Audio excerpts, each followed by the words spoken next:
What's up everyone? Welcome back to a brand new how-to video. Today we're going to be rebuilding your rear brakes and more specifically using 3 turnkey all balls kits to completely overhaul your rear caliper.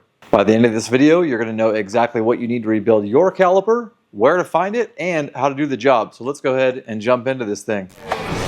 Alright guys, here we are on the bench. We're going to go over the 3 specific kits that you're going to need from all balls in order to do a complete caliper overhaul.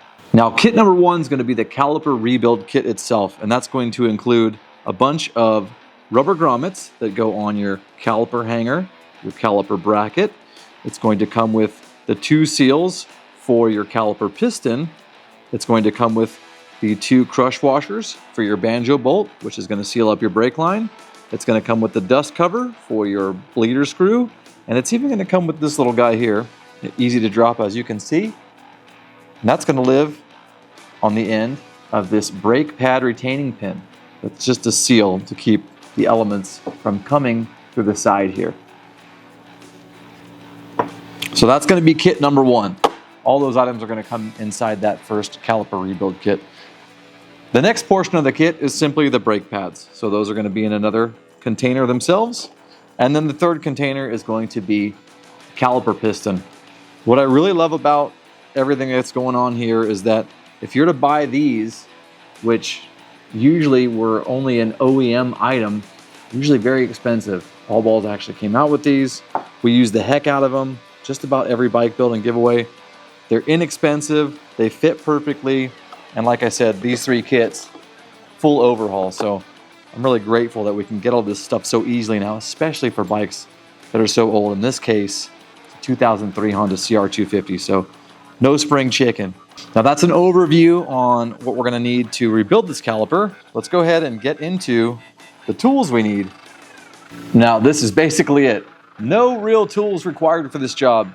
Super easy, super fun. We've got a pick in case we need a little bit of help installing the new piston seals into the caliper, just to go ahead and help coax them in. We've got some Seal Glide. You can use this brand, you can use another brand, whatever you like. This is going to help keep a nice seal on the parts that go in. It's going to help them drop in more easily, acting as a lubricant and again as a seal. And then lastly, a little bit of contact cleaner. This just keeps your hands clean between installations of certain seals, and it keeps all the grubby stuff off your clean parts. Of course, that goes hand in hand with some Blue Shop rag. So I've got a little trick for you guys. Oftentimes in these kits, you will find that some of the rubber grommets for the guide pins look a little bit ashy, and that's totally normal. Now you can use some of that contact cleaner or whatever it is you're using to simply wipe that stuff away. Spray a little bit on your shop rags and just give that a wipe. It's going to come right off, and then the thing's going to look incredible. It's going to look OEM, it's going to fit like OEM, and it's going to have a nice sheen to it as well. First things first, we're going to go ahead and add a little bit of our Seal Glide to the end of our rubber grommet here. This is going to help it slide into the caliper much more easily. So on the bottom of your caliper, you will see this eyelet here. That's where that guy lives. The tapered end is going to live on the outside, facing away from your wheel. Once you get that started, that Seal Glide is going to help you twist and turn this little rubber grommet until it pops its way out the other side. And there we go. That's where that rubber grommet's going to live. That's what it looks like installed. Now we're going to jump to the caliper bracket. There is also going to be another guide pin seal installed here in the end. This is where the second guide pin is going to ride. As you guys can see, one's going to be here, one's going to be here. We're keeping the elements out of those bores. Before I do that, a little bit of that Seal Glide inside. Never hurts. You can even take the pin that's going to ride in there, install it, give it a little wiggle, get that stuff to go 360 inside that bore. And now at this point, you should have a little bit of Seal Glide in this groove or retaining ring where this all balls dust seal easily installs. And that's what it looks like installed, and that's where it lives. Go ahead and keep my hands clean between installs here. Don't want to make a gigantic mess. So we've got our caliper bracket ready to go, and we're going to move on to the caliper piston seals that go inside the caliper here. When you look inside of the caliper, you're going to see two grooves. And when you see the two O-rings, it'll be easy to tell that one is thicker than the other, or taller, however you like to describe it. And so they'll have very specific corresponding grooves inside the caliper. The small one is always in the front, and deeper into the bore, you will have the larger of the two seals. I like to take a little more seal glide. Again, this is going to provide a nice seal against that new piston when it goes in. Lube them both up first. Don't get this stuff on your brake pads. You'll ruin them. You don't want any contaminants on them at all.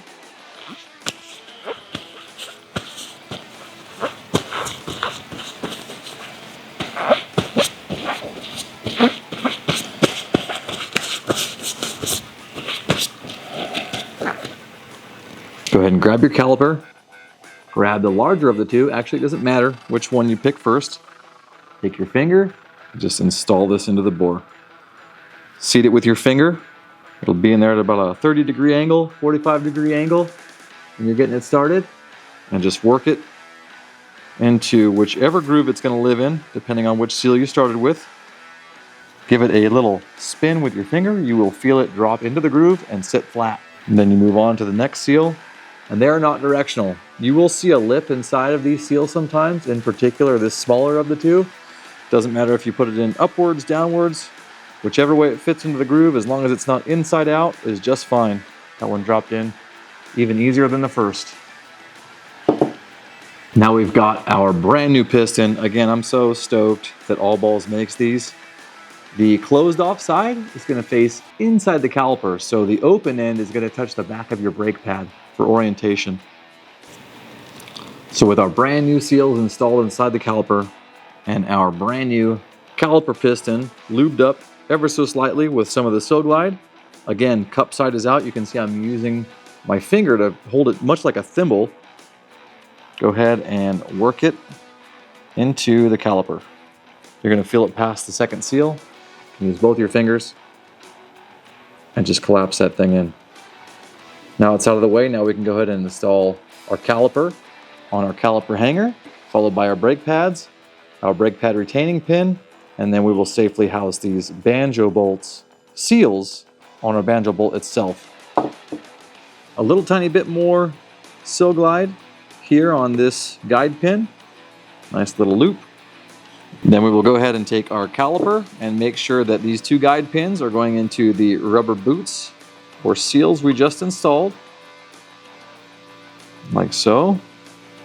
Sometimes there can be a little bit of pressure built up inside of here once we have the seal glide on, so if you have to press it a little more firmly, it's no big deal. You're going to push those until there's a groove at the end there, snaps over, and it's actually going to have some retention on the shape of that pin. Now back to that pressure, if you find that your caliper will go in, and you can see it's moving there, there's a little bit of air buildup in there, you can always use your pick and gently lift the end of that new seal, and that will help it sit flat or deeper in the stroke. Same with the other one on the other side. You get a little bit of air buildup sometimes, and there you have it. Now these brake pad retainers, they are not included in the All Balls kit, so if you need new ones, go ahead and reach out to your OEM supplier. You're going to have one here, lives on the front of the caliper, and then you have another one here that lives in the caliper bracket where this brake pad is going to ride. These are sort of a, in my opinion, I'm not absolutely positive, sort of some sacrificial steel so that these guys don't mar the aluminum to death and groove and gouge your caliper hanger. Next thing we're going to want to grab is this brake pad retaining pin, and not all bikes have these, not all kits will include them, but there is a tiny little seal. Let's see if I can show that to you. Tiny little seal that goes on the end of that brake pad retaining pin, and there's a groove on that as well where it's going to live. Just force that into place. Doesn't require any lubricant. Pretty easy. Try not to drop it. It's very, very small, but that's all it takes. Now we're going to go ahead and install your brand new All Balls brake pads, making sure that our hands are super clean. You guys know that when you get fork oil, any kind of oil, contaminants, SC1, whatever it may be, in your brake pads, they will no longer work. So make sure your hands are really clean on this final step here. All right, we're on the home stretch of this job here. We're gonna go ahead and install your brand new all balls brake pads. You'll notice there are holes on the ends of these brake pads here, and that is for the guide pin to slide through and help retain them in the caliper itself. So make sure those are facing outward towards the rear of your bike. Of course, your caliper is upside down right now. Get both your pads installed. Now we're gonna go ahead and use the guide pin. Slide it through the end of the caliper here. It will go through both of those eyelets in your brake pads.